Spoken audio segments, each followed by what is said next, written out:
Hi friends, ನಮಸ್ತೆ ಎಲ್ರಿಗೂ. ರಜನಿ ಅಡುಗೆ ಮನೆಗೆ ತಮ್ಮೆಲ್ಲರಿಗೂ ಸ್ವಾಗತ. ಇವತ್ತಿನ ವಿಡಿಯೋದಲ್ಲಿ ಸ್ಪೆಷಲ್ ಆಗಿ ಬೆಳಗಿನ ತಿಂಡಿಗೆ ಇನ್ಸ್ಟೆಂಟ್ ಆಗಿ 1 ಕಪ್ ಅವಲಕ್ಕಿನ ಉಪಯೋಗಿಸ್ಕೊಂಡು ಸೂಪರ್ ಬ್ರೇಕ್ಫಾಸ್ಟ್ ಮಾಡಿ ತೋರಿಸ್ತಾ ಇದ್ದೀನಿ. ಮೊದಲಿಗೆ ಒಂದು ಮಿಕ್ಸಿಂಗ್ ಬೌಲ್ಗೆ ಈ ಒಂದು ಬಟ್ಲಳತೆಯಲ್ಲಿ 1 ಬಟ್ಲಾಗುವಷ್ಟು ಅವಲಕ್ಕಿನ ಹಾಕೊಳ್ತಾ ಇದ್ದೀನಿ. ನಾನಿಲ್ಲಿ ಸ್ವಲ್ಪ ದಪ್ಪ ಅವಲಕ್ಕಿ ಬರುತ್ತಲ್ಲ ಅದನ್ನ ತಗೊಂಡಿದ್ದೀನಿ. ಅಥವಾ ನಿಮ್ಮ ಹತ್ರ ಗಟ್ಟಿ ಅವಲಕ್ಕಿ, ಪೇಪರ್ ಅವಲಕ್ಕಿ ಇತ್ತು ಅಂದರೆ ಅದನ್ನಂತೂ ತಗೊಳ್ಬೋದು. ಇವಾಗ ನೀರು ಹಾಕಿ ಒಂದು 2-3 ಸಲ ಇದನ್ನು ಚೆನ್ನಾಗಿ ತೊಳ್ಕೊಳ್ಳೋಣ. ಅವಲಕ್ಕಿಯಲ್ಲಿ ತುಂಬಾ ಡಿಶ್ ಇರುತ್ತೆ, ಹಾಗಾಗಿ ಒಂದು 2-3 ಸಲ ಚೆನ್ನಾಗಿ ತೊಳ್ಕೊಂಡು ನಂತರ ಇದಕ್ಕೆ ಸ್ವಲ್ಪ ನೀರನ್ನು ಹಾಕೊಳ್ತಾ ಇದ್ದೀನಿ. ನೋಡಿ, ಈ ರೀತಿಯಾಗಿ ಅವಲಕ್ಕಿ ಮುಳುಗುವಷ್ಟು ನೀರನ್ನು ಹಾಕೊಂಡು ಒಂದು ಮುಚ್ಚಳ ಮುಚ್ಚಿ ಪಕ್ಕ ತಿರ್ಕೊಳ್ಳೋಣ. ಅವಲಕ್ಕಿ ನೆನೆಯಷ್ಟರಲ್ಲಿ ಇದಕ್ಕೆ ಸಿಂಪಲ್ ಆಗಿರ್ತಕ್ಕಂಥ ಚಟ್ನಿ ರೆಡಿ ಮಾಡ್ಕೊಳ್ಳೋಣ. ಒಂದು ಪ್ಯಾನ್ಗೆ 1 ಟೇಬಲ್ ಸ್ಪೂನ್ ಅಷ್ಟು ಎಣ್ಣೆನ ಹಾಕೊಂಡಿದ್ದೀನಿ. ಎಣ್ಣೆ ಚೆನ್ನಾಗಿ ಬಿಸಿಯಾಗಿದ್ದ ನಂತರ 1 ಟೇಬಲ್ ಸ್ಪೂನ್ ಅಷ್ಟು ಕಡಲೆಬೇಳೆ, 1 ಟೇಬಲ್ ಸ್ಪೂನ್ ಅಷ್ಟು ಉದ್ದಿನಬೇಳೆನ ಹಾಕೊಂಡಿದ್ದೀನಿ. ಉರಿನ ಮೀಡಿಯಂ ಫ್ಲೇಮ್ ಇಟ್ಕೊಂಡು ಚೆನ್ನಾಗಿ ಇದನ್ನ ಫ್ರೈ ಮಾಡ್ಕೊಳ್ಳೋಣ. ಕಡಲೆಬೇಳೆ ಮತ್ತೆ ಉದ್ದಿನಬೇಳೆ ಸ್ವಲ್ಪ ಕೆಂಪಾಗಿದ್ದ ನಂತರ ಇದಕ್ಕೆ ಬೆಳ್ಳುಳ್ಳಿನ ಹಾಕೊಳ್ತಾ ಇದ್ದೀನಿ. ಒಂದು ಮೀಡಿಯಂ ಸೈಜ್ ಬೆಳ್ಳುಳ್ಳಿನ ಸ್ವಲ್ಪ ಸಿಪ್ಪೆ ತೆಗೆದು ಸೇರಿಸ್ಕೊಂಡಿದ್ದೀನಿ. ಜೊತೆಗೆ ಒಂದು 7-8 ಬ್ಯಾಡಗಿ ಮೆಣಸಿನಕಾಯಿನ ಹಾಕೊಂಡು ಫ್ರೈ ಮಾಡ್ಕೊಳ್ತಾ ಇದ್ದೀನಿ. ನಿಮಗೆ ಖಾರ ಜಾಸ್ತಿ ಬೇಕು ಅಂದ್ರೆ ಇನ್ನೂ ಕೂಡ ನೀವು ಹಾಕೋಬಹುದು. ಇವಾಗ ಮೀಡಿಯಂ ಫ್ಲೇಮ್ ಇಟ್ಕೊಂಡು ಇದನ್ನ ಸ್ವಲ್ಪ ಹೊತ್ತು ಫ್ರೈ ಮಾಡ್ಕೊಳ್ಳೋಣ.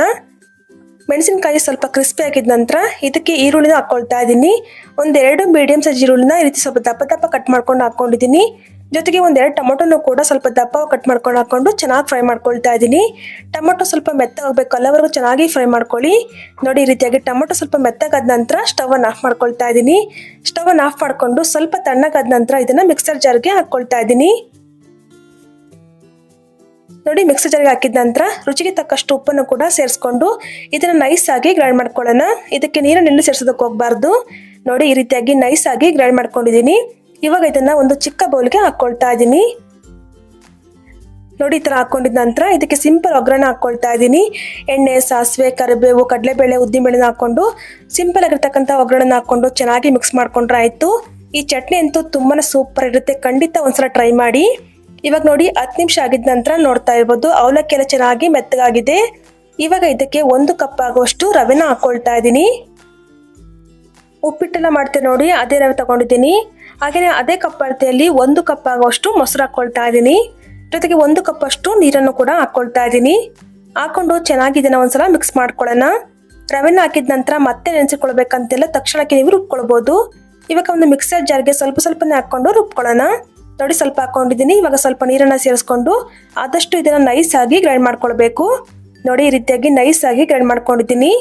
ಇದನ್ನ ಇವಾಗ ಒಂದು ಮಿಕ್ಸಿಂಗ್ ಬೌಲ್ಗೆ ಹಾಕೊಳ್ತಾ ಇದ್ದೀನಿ. ಇದೇ ರೀತಿ ಎಲ್ಲ ಹಿಟ್ಟನ್ನು ಕೂಡ ನೈಸ್ ಆಗಿ ಗ್ರೈಂಡ್ ಮಾಡ್ಕೊಂಡು ಅದೇ ಬೌಲ್ಗೆ ಹಾಕೊಳ್ಬೇಕು.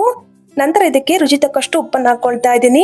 ಜೊತೆಗೆ ಒಂದು 1/4 ಟೇಬಲ್ ಸ್ಪೂನ್ ಅಷ್ಟು ಅಡುಗೆ ಸೋಡಾನ ಹಾಕೊಳ್ತಾ ಇದ್ದೀನಿ. ಅಡುಗೆ ಸೋಡಾ ಬದಲಿಗೆ ಈನ ಪೌಡರ್ ಕೂಡ ಹಾಕೊಳ್ಬಹುದು. ಹಾಕೊಂಡು ಚೆನ್ನಾಗಿ ರೀತಿಯಾಗಿ ಒಂದ್ಸಲ ಮಿಕ್ಸ್ ಮಾಡ್ಕೊಳ್ಳೋಣ.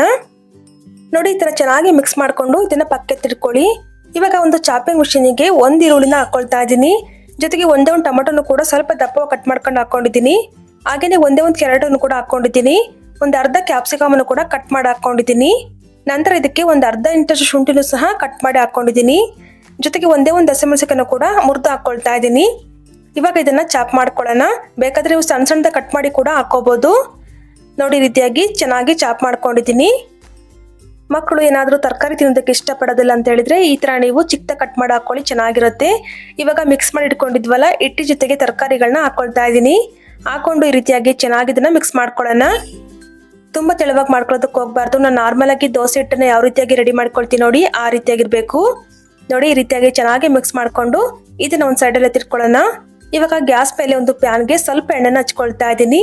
ಎಣ್ಣೆ ಅಥವಾ ತುಪ್ಪನಾದ್ರೂ ಹಚ್ಕೋಬಹುದು. ಹಚ್ಕೊಂಡು 1-2 ಸೌಟಷ್ಟು ಈ ರೀತಿಯಾಗಿ ಹಿಟ್ಟನ್ನ ಹಾಕೊಳ್ತಾ ಇದ್ದೀನಿ. ಬೇಕಾದ್ರೆ ನೀವು ದೋಸೆ ತವದ ಮೇಲೆ ಕೂಡ ಹಾಕೋಬಹುದು ಇದೇ ತರನೇ.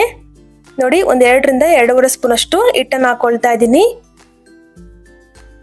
ಇವಾಗ ಮೇಲ್ಗಡೆ ಸ್ವಲ್ಪ ಎಣ್ಣೆನ ಹಾಕೊಳ್ತಾ ಇದ್ದೀನಿ. ಎಣ್ಣೆನ ಹಾಕೊಂಡು ಊರಿನ ಮೀಡಿಯಂ ಫ್ಲೇಮ್ ಇಟ್ಕೊಂಡು ಮುಚ್ಚಿ ಇದನ್ನ ಒಂದು 5 ನಿಮಿಷ ಬೇಯಿಸ್ಕೊಳ್ಳೋಣ. ಯಾವಾಗಲೂ ನಾವು ಒಂದೇ ತರ ಮಾಡ್ಕೊಳ್ಳೋದಕ್ಕಿಂತ ಸ್ವಲ್ಪ ಡಿಫ್ರೆಂಟ್ ಆಗಿ ಮಾಡ್ಕೊಟ್ರೆ ಮಕ್ಳಿಗೆ ಕೂಡ ತುಂಬಾ ಇಷ್ಟ ಆಗತ್ತೆ. ನೋಡಿ, ಇವಾಗ ಒಂದು 5 ನಿಮಿಷ ಇದನ್ನ ಚೆನ್ನಾಗಿ ಬೇಯಿಸ್ಕೊಂಡಿದ್ದೀನಿ. ಇವಾಗ ರೀತಿಯಾಗಿ ತೆಗೆದು ಉಲ್ಟಾ ಮಾಡಿ ಹಾಕೊಳ್ತಾ ಇದ್ದೀನಿ. ತರಕಾರಿಗಳನ್ನ ಹಾಕಿರೋದ್ರಿಂದ ತುಂಬಾನೇ ಟೇಸ್ಟಿ ಆಗಿರುತ್ತೆ. ಖಂಡಿತ ಒಂದ್ಸಲ ಟ್ರೈ ಮಾಡಿ ನೋಡಿ, ತುಂಬಾನೇ ಚೆನ್ನಾಗಿರುತ್ತೆ. ಅದರಲ್ಲೂ ಚಟ್ನಿ ಜೊತೆಗಂತೂ ಸೂಪರ್ ಆಗಿರುತ್ತೆ. ನೀವು ಕೂಡ ಈ ರೀತಿಯಾಗಿ ಒಂದ್ಸಲ ಟ್ರೈ ಮಾಡಿ ಹೇಗ್ ಬಂದಿತ್ತು ಅಂತ ಕಮೆಂಟ್ ಮೂಲಕ ಕೂಡ ತಿಳಿಸಬಹುದು. ಸೊ ನೋಡಿದ್ರೆ ಫ್ರೆಂಡ್ಸ್, ಇವತ್ತಿನ ಸಿಂಪಲ್ ರೆಸಿಪಿ ನಿಮ್ಗೆ ಇಷ್ಟ ಆಯ್ತು ಅನ್ಕೊಂಡಿದ್ದೀನಿ. ಇಷ್ಟ ಆಗಿದ್ರೆ ವಿಡಿಯೋಗೊಂದು ಲೈಕ್ ಮಾಡಿ, ಹಾಗೆ ಫ್ರೆಂಡ್ಸ್ ಫ್ಯಾಮಿಲಿ ಕೂಡ ಶೇರ್ ಮಾಡಿ. ಇದೇ ತರ ಸಿಂಪಲ್ ಅಂಡ್ ಕ್ವಿಕ್ ರೆಸಿಪಿಗಾಗಿ ದಯವಿಟ್ಟು ರಜನಿ ಅಡುಗೆ ಮನೆ ಚಾನಲ್ನ ಸಬ್ಸ್ಕ್ರೈಬ್ ಮಾಡ್ಕೊಂಡು ಸಪೋರ್ಟ್ ಮಾಡಿ. Thank you for watching.